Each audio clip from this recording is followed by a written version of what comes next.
I just want to be, I think a lot of great comedy comes from honesty and truth. Yeah. And there are a lot of truths that a lot of people run from. And I feel I want to shine a light on it and let other people know it's okay to look at these truths no matter how ugly. Yeah. And so I think my goal as a comic is to be as open and honest and truthful on stage. So in order to do that, I have to be open and honest and truthful in my personal life. Yeah.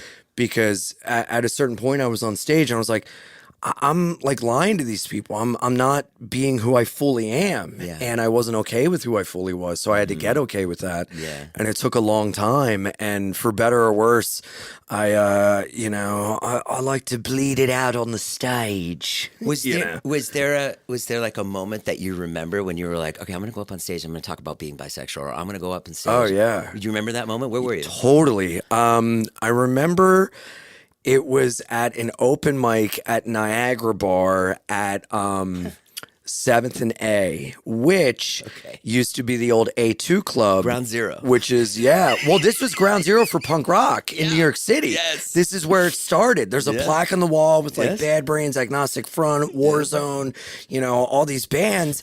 And it's so fitting that that was like the birthplace of punk rock in New York City, which is so important to me. And I came up in that, subculture. And then now, I didn't put it together until just now, but that was like the birthplace of me being like, yeah, I suck. This is who I am.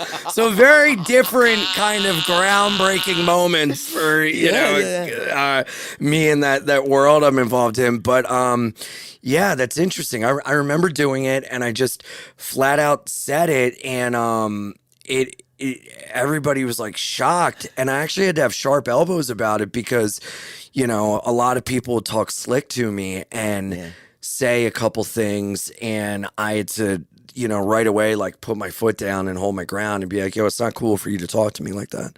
Wow. Because a lot of times, and I totally get it. It's jarring. It's, to know me for so long and then to hear like, this guy's sucking cock? What the fuck is this? But, and I get it, but there's a way to go about it. And if I'm walking in a green room and a bunch of dudes are calling me a fag, there's going to be a problem. Yeah. And that was happening. But I have to give people grace because this was a while ago. This is almost like 10 years ago. And it's a thing of like, people didn't know how to approach it or talk about it. And it's like I get it from their perspective. It's a weird thing to know someone for a while and then to be like, well, here's the thing about me that you never, because I'm not very presenting about that stuff. But at the end of the day, it's like, you can like it or you don't. And I've struggled with it being like, am I too much? Am I, and I had to be for a while, I had to let it all out and be so over the top with it and then learn how to reel it in. But I was discovering that publicly at the same time as I was discovering it privately. I was telling people my own private life the same time I was doing it on stage, and I don't know, for better or worse, it's just been what it is. And And you've had lots of people DM you about it, right? Guys in the same boat. Yeah. You've helped me through this. Yeah. And also, you have such a funny bit in your stand-up about it where you're like, they're like, I sucked a dick, don't tell anyone, Oh, yeah, dude. It's like crazy. It's like shoving me against a locker, lifting me up and be like, I swear to God, I'll kill you. I've been with men. And I'm like, all right, man. I think you're the one that cares more than I do, But it's weird. I like absorb all this stuff from people. I like take their closeted sins and everything. You and like answering that? Do you like answering DMs? Do you like reading them? Maybe not answering them. Do you read them? Because I don't read them.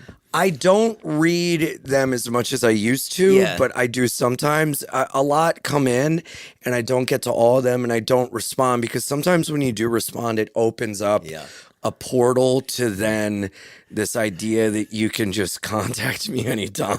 And then, I don't know if you guys see this too, but people will DM you and if you don't accept it, they'll keep sending you DMs that's like, oh, you're talking to yourself for the past 7 months. Every couple days, like, well, we all hey, have those what about parasocial relationships. Like, totally. With you, I have a parasocial relationship. Oh, yeah? Yeah, like when you walked in, I was like, oh, fuck. Like I know him. No, wait. No, Yeah. no, I don't know him. Yeah. You know what I mean? But I've watched you so much. For And sure. I love you so much. Yeah. And it weirds me out. Yeah. Yeah, it really weirds me out. Yeah, it's strange, but at the same time, it's like when me and my friends started comedy, none of us thought that it was going to get to where it is now with the idea of like, you basically have to be documenting your life and Yeah. like talking all the time. Like we were like, I remember when I started, I was like, okay, so there's 3 podcasts. There's Mark Maron, there's, Rogan. Comedy Bang Bang, Rogan, Comedy and Bang Bang. NPR. Like those Yeah, are the yeah, things. yeah. And this will never expand to anything. And then now it's like, you got to do a podcast on the way to a podcast. And then on the way home, your podcast, it's like crazy.